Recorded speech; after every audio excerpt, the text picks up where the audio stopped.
மாண்புமிகு பேரவைத் தலைவர் அவர்களே, சுமார் 50 ஆண்டுகளுக்கு பிறகு இந்த மாபெரும் அவையில் பெருந்தலைவர் பலர் வீற்றிருந்த இந்த அவையில் 1963 பேரறிஞர் அண்ணா இந்திய நாடாளுமன்றத்தில் ஒலித்த குரலாய் 1969 தலைவர் கலைஞர் அவர்கள் ஒலித்த குரலாய் 1974 ராஜமன்னார் தலைமையில் அமைக்கப்பட்ட லட்சுமண முதலியார் உள்ளிட்ட ரெட்டியார் உள்ளிட்ட குழுவினுடைய பரிந்துரையில் வாசகத்தில் இடம்பெற்ற பொருள்களுக்கு வடிவம் கொடுத்து செயல்முறைப்படுத்துவதற்கு ஏதுவாக மாண்புமிகு தமிழக முதலமைச்சர் அவர்களால் இன்று இந்தியாவில் இருக்கிற ஏனைய மாநிலங்களுக்கு வழிகாட்டியாகவும் ஏனைய தேசிய உரிமைகளின் வாழ்வுரிமையை பாதுகாக்கின்ற வகையிலும் மத்தியில் கூட்டாட்சி மாநிலத்தில் சுயாட்சி என்கிற ஒரு அற்புதமான தத்துவத்தை முன்வைத்து அதற்காக தலைவர் கலைஞர் அவர்கள் பாணியில் குழுவை இன்றைக்கு ஏற்படுத்தி அதை அறிவிப்பு செய்திருக்கிற மாண்புமிகு தமிழ்நாடு முதலமைச்சர் அவர்களை உலக தமிழர்களின் சார்பாக நான் வரவேற்க கடமைப்பட்டிருக்கிறேன். 1969 என்ன நிலை இருந்ததோ 1963 என்ன நிலை இருக்கிறதோ அதுதான் இன்றைக்கு 2025 இருக்கிறது. 1928 இதை முன்கூட்டியே உணர்ந்துதான் இன்றைக்கு ஆங்கிலேய நம்மை ஆண்டபோது தந்தை பெரியார் அவர்கள் தமிழ்நாடு என்கிற ஒரு அற்புதமான ஒரு நாடு, எல்லா இயற்கை வளங்களும் நிறைந்த நாடு, இந்த நாடு ஒரு தனி நாடாக வாழ்வதற்கு அத்தனை தகுதிகளையும் பெற்றிருக்கிறது என்பதற்காக திருச்சியில் மாநாட்டை நடத்தி சென்னையில் சீரணை அரங்கிலே தனித்தமிழ்நாடு முழக்கத்தை முன்வைத்தார்கள். அதை அன்றைய தமிழ் தேசிய தலைவர்களும் ஏற்றுக்கொண்டார்கள்.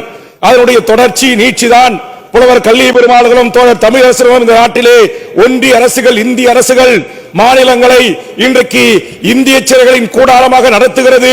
இது ஒருபோதும் நாம் ஏற்றுக்கொள்ளக் கூடாது என்று சுதந்திர நாடு கேட்ட நாடு நம்முடைய தமிழ்நாடு.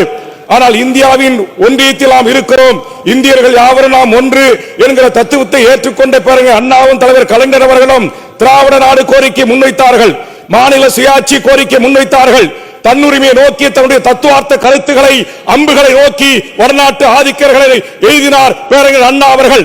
எத்தனை அன்புகள் வந்தாலும் அத்தனை அன்புகளையும் எடுத்தெறிந்துவிட்டு தந்தோண்டித்தனமாக மாநில அரசுகளின் உரிமைகளை காலில் போட்டு மிதித்து நிதிகளை பறித்து அரசுடைமை ஆக்கி கொண்டிருக்கிறது எல்லா நிலைகளும்.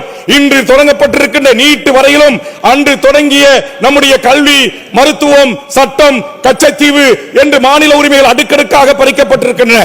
தமிழ்நாடு அரசு மாண்புமிகு முதலமைச்சர் அவர்கள் 57 ஆண்டுகள் கழித்து இந்த தீர்மானத்தை முன்வைக்க வேண்டிய அவசியம் எங்கிருந்து வந்திருக்கிறது? ஈழத்தில் நடந்த இனப்படுகொலைக்கு நாம் இயற்றிய தீர்மானத்திற்கு நீதி இல்லை, பேரறிவாளருடைய விடுதலைக்கு நாம் இயற்றிய சட்டத்திற்கு மரியாதை இல்லை, மாண்புமிகு முதலமைச்சர் அவர்களை வேந்தராக கொண்டு இயற்றிய தீர்மானத்திற்கு ஒன்றிய அரசு அனுமதி தரவில்லை, கவர்னர் ஒத்திசைவு அளிக்கவில்லை. இன்னைக்கு உச்சநீதிமன்றத்தின் மூலமாக சட்ட போராட்டத்தை நடத்தி இந்த உரிமையை நாம் பெற்றிருக்கிறோம். அடுக்கடுக்காக ஒன்றிய அரசுகள் மத்திய அரசுகள் என்று சொன்ன இருந்தவர்கள் நம்மை அடக்கி ஆள நினைத்தார்கள். அதிலிருந்துதான் இந்தியாவிற்கே வழிகாட்டியாக தமிழகம் பேரறிஞர் அண்ணாவை கொண்டோம், தலைவர் கலைஞரை கொண்டோம், மாண்புமிகு அண்ணன் தளபதியை கொண்டோம் இந்திய திருநாட்டிற்கே வெளிச்சம் பாசுகிற மாநில உரிமைகளை மீட்டெடுக்கிற தேசிய இனங்களின் சிறை கூடமல்ல இந்தியா, தேசிய உரிமைகளின் உரிமை பிறப்புரிமை எமது உரிமை என்கிற அடிப்படையில் ஒரு தத்துவார்த்த அடிப்படையில் கருத்தியல் அடிப்படையில் மாநில சுயாட்சி அடிப்படையில் தன்னுரிமை கொண்ட ஒரு தமிழ் தேசம் உருவாக வேண்டும் என்கிற அடிப்படையில் நம்முடைய முன்னெத்தியர்கள் இந்த மண்ணில் செய்த அத்தனை தியாகங்களையும் ஒரு மனதாக 51 ஆண்டு காலம் கழித்து இது போன்ற வரலாற்று சிறப்புமிக்க தீர்மானங்களை கொண்டு வருவதை தமிழக வாழ்வுரிமை கட்சியின் சார்பாக நான் வரவேற்க கடமைப்பட்டிருக்கிறேன். அதே நேரத்தில் மாண்புமிகு தமிழக முதலமைச்சர் அவர்களிடத்தில் நாம் எதற்காக இதை கோருகிறோம்? ஒன்றிய அரசில் நிதி மட்டும் தரவில்லையா? கச்சத்தீவை திரும்பி தர மறுக்கிறதா? நம்முடைய ஈழ உறவுகளை கொன்று குலைத்த போது சர்வதேச விசாரணை கேட்டோம், தரவில்லை. இன்றைக்கு அதற்குரிய தீர்மானம் இந்த அவையில் நிறைவேற்றப்பட்டு அனுப்பி வைக்கப்பட்டது. கொசோவா, தெற்கு சூடான் உள்ளிட்ட நாடுகள் சுதந்திர நாடு அமைவதற்கு ஒரு பொது வாக்கெடுப்பை நடத்த அனுமதித்தது நம்முடைய ஒன்றிய அரசு அனுமதிக்க மறுக்கிறது. நான் கேட்கிறேன், இங்க இருக்கிற இந்த மாநில மக்களால் தேர்ந்தெடுக்கப்பட்ட அரசு ஏற்றுகிற எந்த ஒரு சட்டத்தையும் ஏற்றுக்கொள்ள நீங்கள் மறுக்கிறீர்கள். அப்படி என்றால் ஒரு தந்தோண்டித்தனமாக இன்றைக்கு அதிகார பலம் கொண்ட ஒரு அரசாக நீங்கள் இருக்கிறீர்கள். அதனால் மாண்புமிகு முதலமைச்சர் அவர்களே, உலகத்தின் பல்வேறு நாடுகளில் அந்தந்த மாநில மக்கள் ஒரு தனி மனிதருக்கு எப்படி ஒரு சுயநிர்ணயம், ஒரு சுயமரியாதை இன்றைக்கு மிக முக்கியமானதோ அதுபோல் ஒவ்வொரு தேசிய இனங்களுக்கும் ஒவ்வொரு தமிழ்நாட்டு அரசியல் வாழ்கின்ற மக்களுக்கும் சுய நிர்ணயம் உரிமை என்பது மிக முக்கியமானது. அதைத்தான் உலகத்தின் மிகப்பெரிய நாடுகளாக இருக்கிற அமெரிக்கா நாடுகள், ஐரோப்பிய நாடுகள் அந்த தேசியங்களுக்கென்று அந்த நாட்டு அரசுக்கென்று தனி கொடிகளை உருவாக்கி தந்திருக்கிறார்கள், தனித்து இயங்குவதற்கு அனுமதித்திருக்கிறார்கள். பக்கத்தில் இருக்கிற கர்நாடக மாநிலத்திலே அந்த மாநில மக்கள் தன் உரிமையை பாதுகாப்பதற்காக தனி கொடியுடன் அந்த மாநில அரசுகளிலே அந்த கொடியை ஏற்றி வணங்கி அதற்கு பிறகு தேசிய கொடி ஏற்றி அகவணக்கம் செலுத்துகிறார்கள்.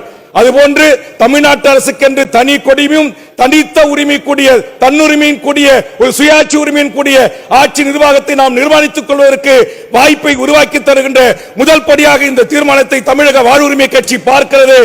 எல்லா நிலைகளிலும் இந்தியாவிற்கு வழிகாட்டியாக விளங்குகின்ற தமிழகம், தமிழர் நிலம், இந்த சட்டமன்றம் இந்த விடயத்திலும் முன்மாதிரியாக முன்னெத்தியாக மாண்புமிகு முதலமைச்சர் எடுத்திருக்கிறார். ஒரே ஒரு வேண்டுகோள், 1969 போட்ட இதே குழுக்களினுடைய அந்த அறிக்கையை கிஞ்சித்தும் கவலை கொள்ளவில்லை கடந்த கால அரசு. தற்போது மாண்புமிகு முதலமைச்சர் அவர்கள் இந்த மூவரும் நம்முடைய அசோக் வர்தன் செட்டி மிகச்சிறந்த சமூக நீதி பற்றுள்ளவர், நம்முடைய திட்டக்குழு தலைவராக இருந்த தலைவர் கலைஞரின் உற்ற நண்பராக இருந்த ஜமத்கனி, நம்முடைய அஞ்சலி அம்மாளுடைய இரத்த உறவான நம்முடைய திட்டக்குழுடைய துணைத் தலைவராக இருந்த நாகநாதன் சமூக நீதி கோட்பாட்டில் மிக உயரிய லட்சியம் கொண்டவர்கள். இன்னொருவர் கேரள மாநிலத்தைச் சேர்ந்தவர் என்று நினைக்கிற உச்சநீதிமன்றத்துடைய நீதியரசர்கள். ஆக மூவரையும், ஒருவர் கர்நாடகம், ஒருவர் கேரளா, ஒருவர் தமிழ்நாடு, இன்னும் ஒருவர் ஆந்திராவில் இருந்து எடுத்துக்கொண்டு விரிவுபடுத்தி தென் மாநிலங்களில் உள்ளடக்கிய சமூக நீதி லட்சியத்திலும் சுயாட்சி லட்சியத்திலும் தன்னுரிமை லட்சியத்திலும் ஈடு கொடுக்கக்கூடிய அப்பழுக்கற்ற ஆளுமைகளை கொண்ட இந்த குழு 2 ஆண்டு காலம் என்பது எனக்கு அவ்வளவா சரியாக படவில்லை. தங்கள் காலத்திலே அந்த அறிக்கையை பெற்று இதற்கான முன்னெடுப்பை எடுக்க வேண்டும் என்ற வேண்டுகோளை வைத்து இந்த வரலாற்று சிறப்புமிக்க தீர்மானத்தை வழிமொழிந்து வாய்ப்புக்கு நன்றி கூறி விடைபெறுகிறேன். நன்றி, வணக்கம்.